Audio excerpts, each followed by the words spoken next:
টুকরো টাকরো নিয়েই আমাদের সকলের জীবন। বুদ্ধদেব গুহ। টুকরো টাকরো নিয়েই আমাদের সকলের জীবন। জন্ম থেকে মৃত্যু অবধি পথ চলা, পূর্ণতার কামনাতে ভর করে। কার পথ কোথায় গিয়ে শেষ হবে কে জানে।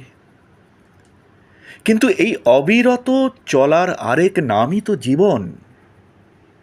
যার যার সমস্যা সমাধান করতে হবে তাকেই, একা একা। যার যার আশা পূরিত করতে হবে নিজেকেই। কারো অঙ্ক মিলবে, কারো বা মিলবে না।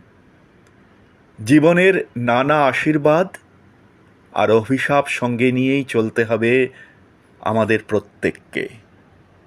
আমাদের সবাকার জীবনই এক একটি শেষ না হওয়া গল্প।